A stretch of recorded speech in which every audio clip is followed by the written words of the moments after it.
Jornalismo de verdade.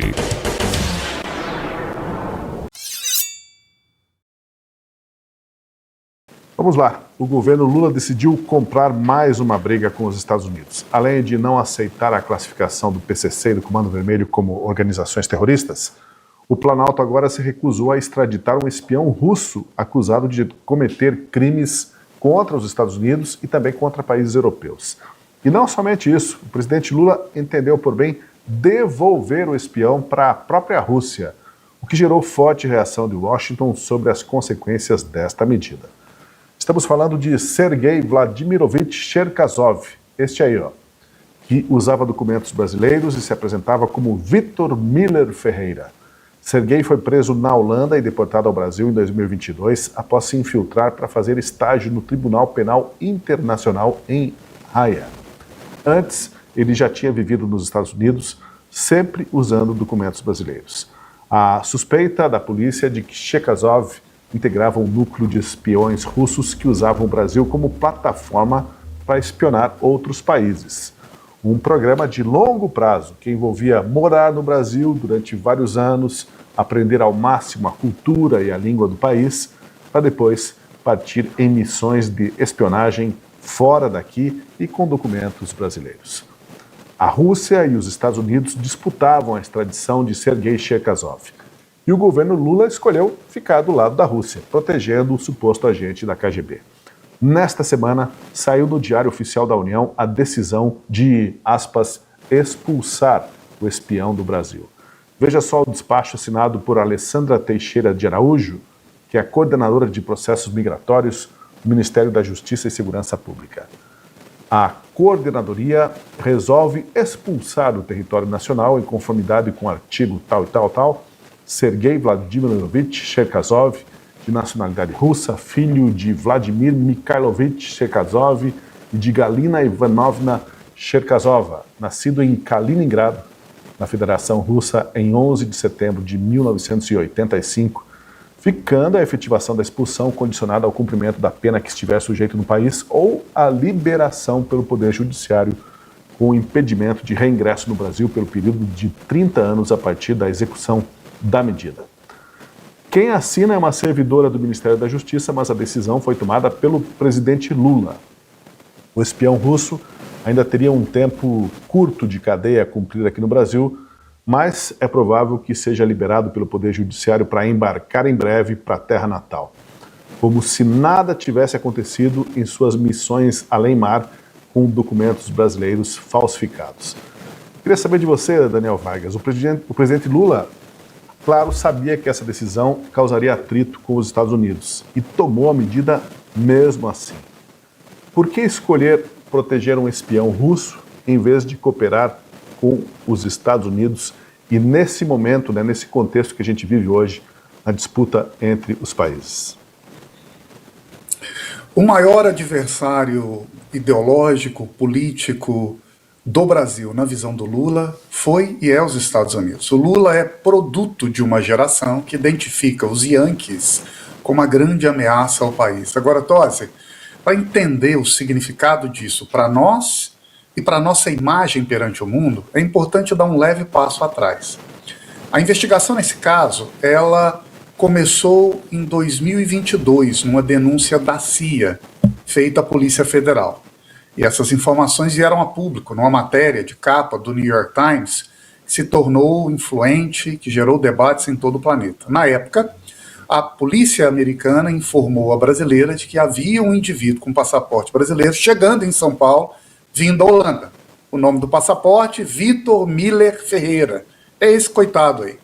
Aí, esse sujeito é levado para investigação, para um interrogatório, melhor dizendo, se mostrou de uma maneira arrogante, disse que tinha toda a documentação brasileira, havia serviço, inclusive ao Exército no Brasil, tinha título de eleitor brasileiro, e mencionou que era filho de uma pessoa que depois a Polícia Federal foi investigar e descobriu que não existia.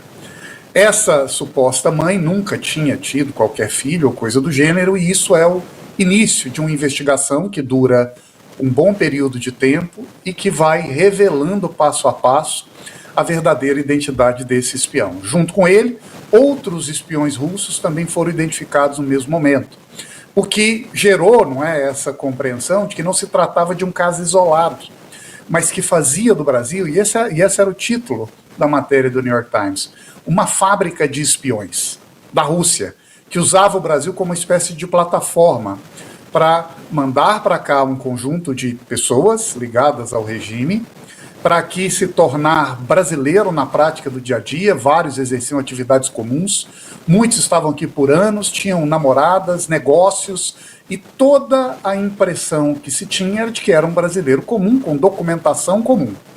Até que, em determinado momento, a partir daqui, essas pessoas eram enviadas para cumprir tarefas em outras partes do mundo. O que a reportagem indicava é que o objetivo desses espiões não era necessariamente espiar o Brasil, mas usar o Brasil como uma espécie de camuflagem, para que ao se tornar brasileiro, se parecer com a população, se misturar com a nossa cultura diversa, possam também, quando forem para outros países do mundo, serem mais difíceis de serem identificados e reconhecidos. Agora, a partir do momento que isso vem à tona, e que essa carapuça cai, por assim dizer, surge diante do Brasil uma opção. Olha, nós queremos e iremos ser vistos perante o mundo como um país que faz vista grossa para ser usado por regimes como uma espécie de zona neutra de conveniência, né, sala VIP de espiões para cumprir missões de regimes autoritários e, ao fazer isso, passar informações para outros países. Essa é a postura e o papel que o Brasil quer cumprir no mundo, né? Um lugar de conveniência para que aqueles crimes mais sofisticados possam ser tramados, preparados e depois realizados em outros lugares do planeta.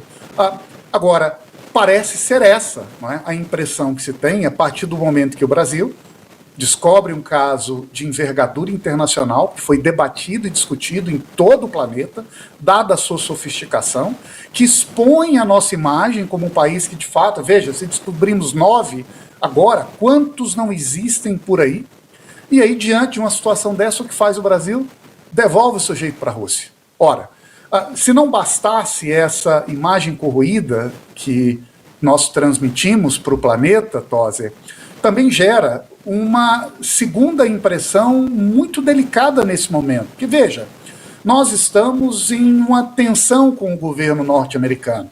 Tarifa de lá, Lula reclama daqui, as relações com a China, como se o Brasil não quisesse se alinhar com os Estados Unidos, mas veja só, parece muito, muito generoso para sinalizar apoio ou para responder a tensões ou a reclames quando isso tem que ver com os países do lado de lá. É mais uma vez o governo brasileiro se posicionando de maneira clara na tensão entre Estados Unidos e China, de que lado ficamos, na tensão entre Estados Unidos e Rússia. Os Estados Unidos também queriam a extradição desse mesmo personagem para cumprir crimes lá. Para onde decidimos enviá-lo?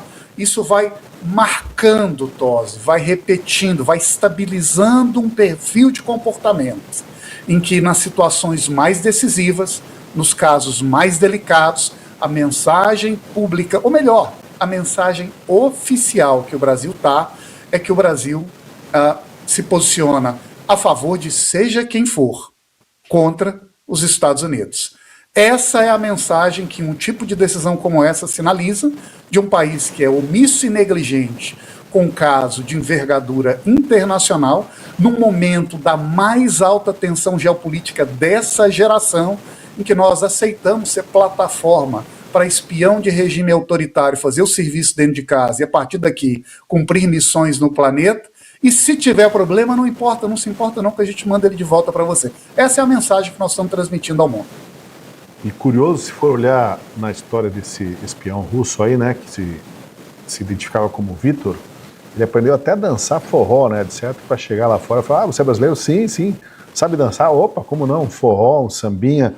Capaz de sambar e dançar forró melhor do que todos nós aqui na mesa, né? Certo. Porque ele se empenhava, viu? Diz que ele fazia aulas nessa escola em que ele aprendeu forró, diz que ele ia vários dias da semana, 3 horas por dia, numa dedicação jamais vista por outros alunos. Claro, o camarada precisava aprender a fazer aquilo perfeitamente, né, nesse contexto de como desempenham os papéis os espiões.